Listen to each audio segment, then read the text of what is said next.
Alright, drape around. Sorry about the fan noise. If I turn my laptop fan on a lower setting, it just makes terrible grinding noises. So that's what I have to do.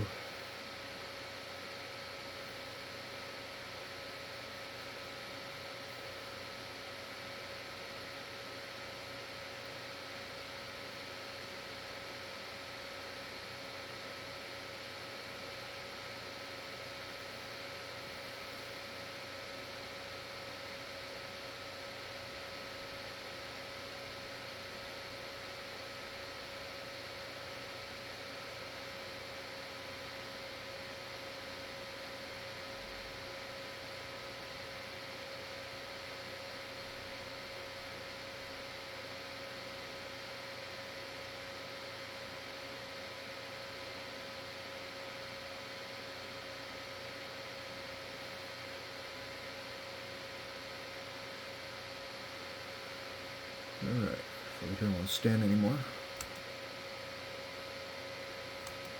It was a better job compared to the last video. Kind of clubbing those collar ties in. Definitely looked a little bit stronger and more aggressive.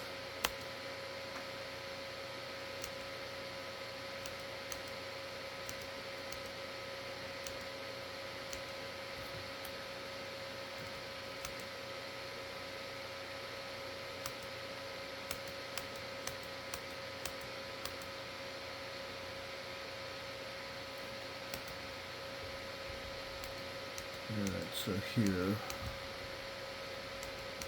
looks like we kind of try to long step out there. At that point, your left arm, so you're still in the guard, and by putting your left arm up high, even if you have the base there, as soon as my hand touches the mat, the base, I'm going to try to retract that and lift that off the mat. Because, yeah, posted arm right there when he's got two legs inside.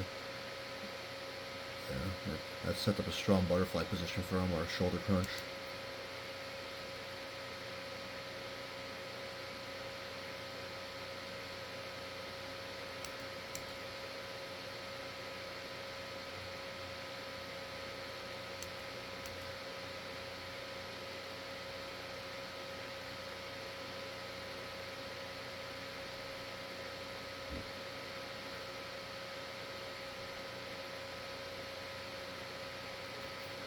John Wayne.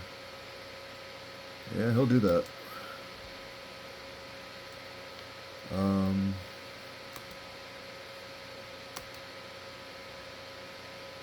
Yeah, that's one of his better moves. So yeah, brings both feet to the outside of your leg here. So basically, if I'm stuck in this position against him, I basically have to shift all my weight to my right side to avoid getting swept.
You see what you tried to do there? So you're trying to clear the wrist grip as you shot in. Still a bit risky, but you shot your shot.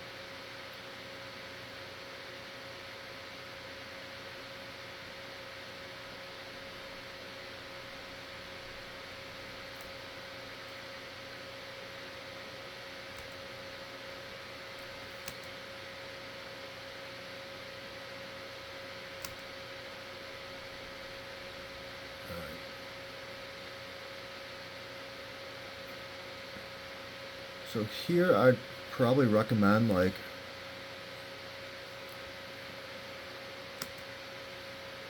let me just make sure I get this right.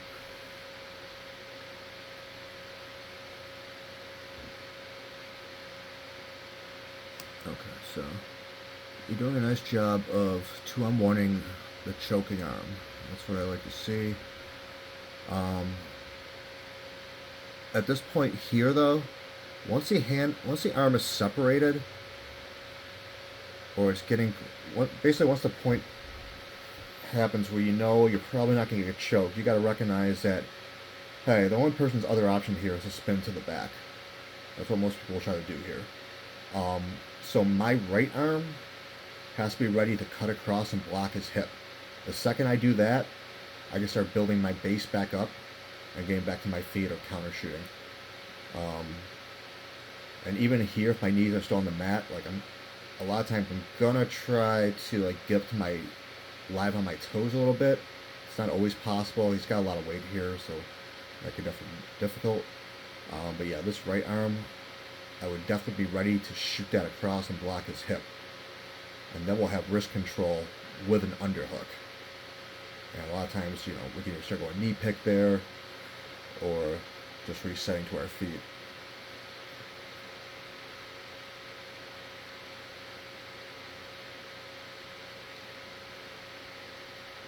When I think about my turtle defense, like yeah, I'm just constantly 2-on-1ing the choking arm and just anticipating them trying to go to the back. If you anticipate it, most of the time, it's very defendable.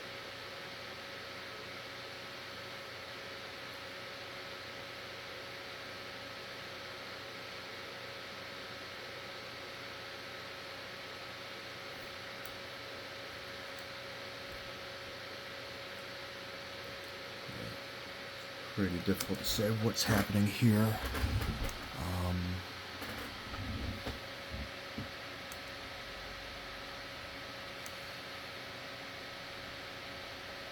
You might be able to pummel that. No.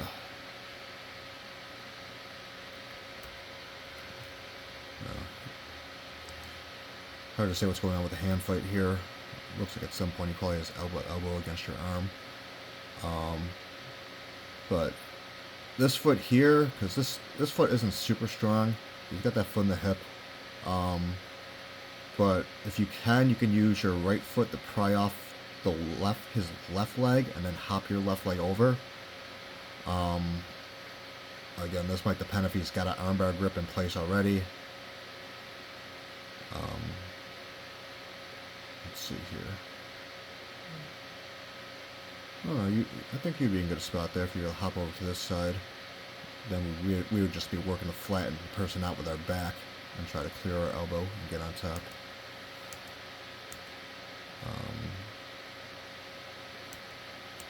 But yeah, I really like to pin that left foot to the floor.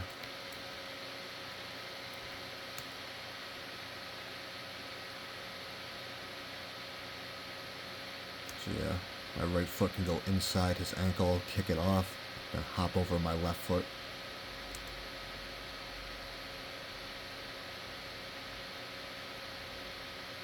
And then he brings that foot across.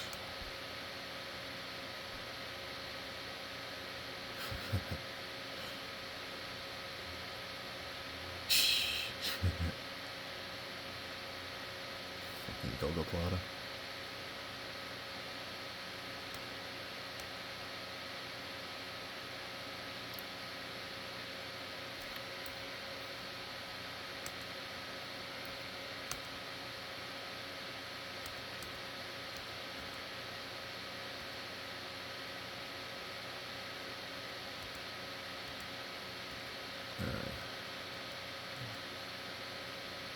Nice job there with the arms. So you block the hip. So basically, kind of what I recommended doing in the last video you did there. So that looked great.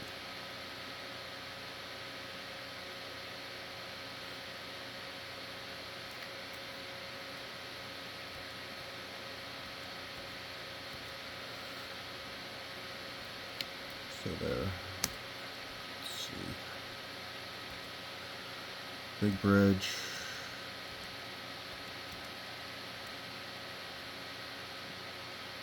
Yeah. He's just able to get onto his side a little bit. Right there. As soon as his stomach, his lower back gets off the mat there, I would probably just get back on my toes there and heavy tripod would pressure via my head into his stomach. And I would just try to get the guy to calm down there. Once I feel like he's going to stop bumping, then I can like settle back down and bring my knees to the floor. But there, he won inside position with his arms. So, yeah, notice how his right arm's inside here. So basically it's kind of like the reverse mentality. If I'm losing side control, I go north-south.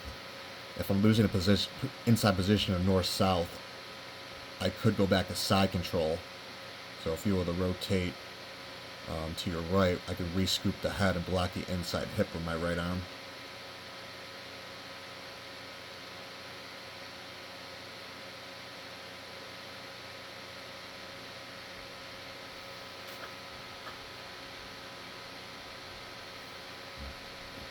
Again, this is a position I see a lot of our guard players getting into. Again, the standing half guard position, but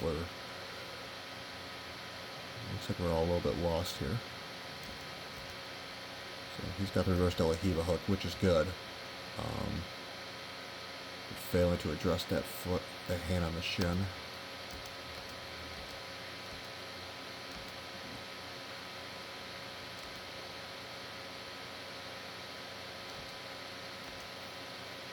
via the pressure you're making, it's forcing him to remove that knee shield. So that's good.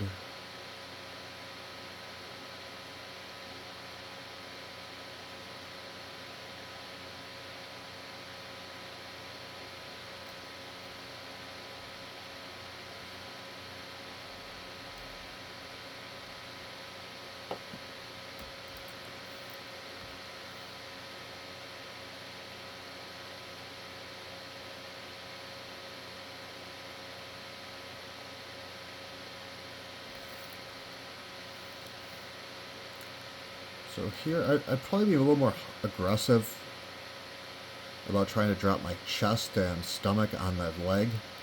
Kind of like how you're doing in the beginning there. And then remember, I can like rotate my upper body around that knee.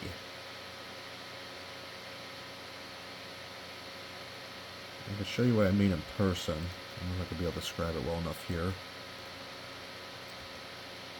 So like here, I can like start getting on my toes a little bit, dropping a little bit of pressure.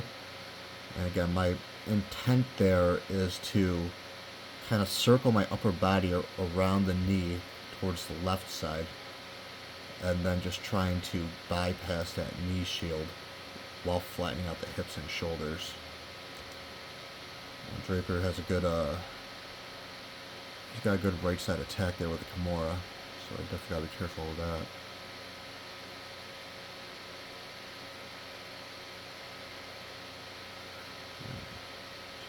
I was going to say, I like how you're using your hands there, using your length to control his feet.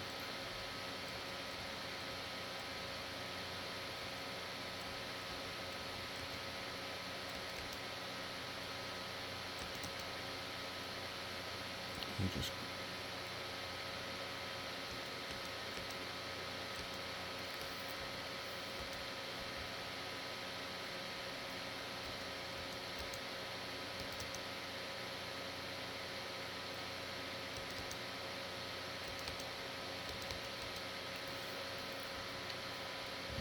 Yeah, right there. Yeah, you're doing a good job. You just... that was probably his last opportunity to find an attack there. Alright, so... got one leg over. I mean, a couple of things I could think about doing there. I mean, one, I could have stayed on his, like... stayed with a C grip on his knee and just start pushing that down, just preemptively clearing the knee line. Because we know he's trying to go leg entanglement there. So I could be pushing that down. So he climbs it back up.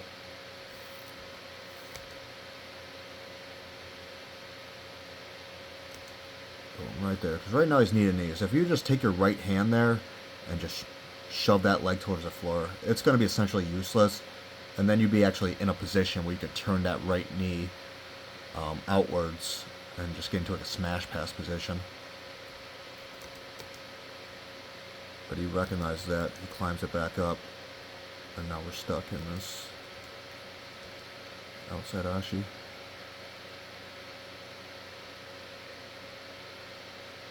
Turns to 50-50.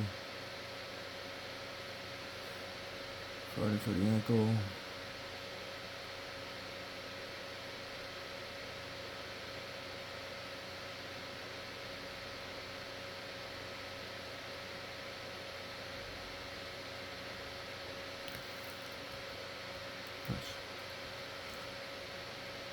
That's good. Way to be aggressive there.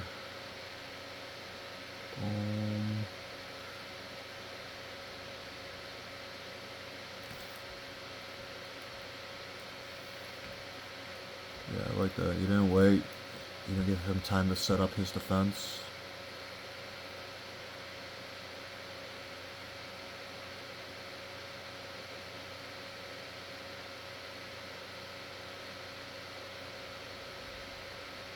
Cross the leg over.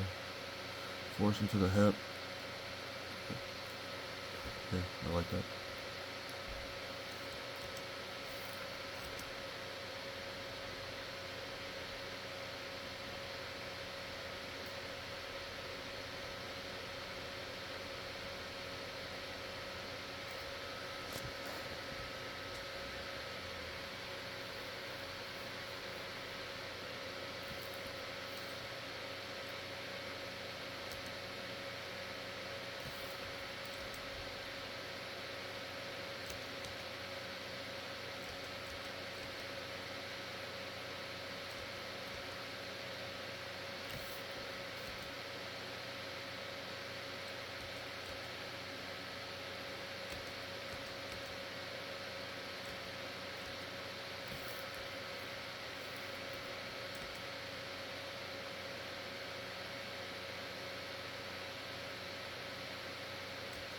Yeah. Again, I would just... maybe instead coming forward there, because I know you got the wrist control there, but he's got a really deep left elbow, so he'll be able to get to your hips faster than you can get to his. So maybe instead of going straight into him there, more of a circle, and try to improve the position of your right arm. Just he's timing that throw.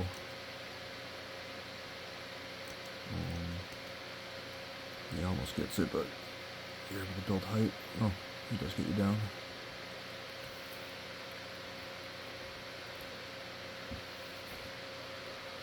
Alright, let me know if you have questions.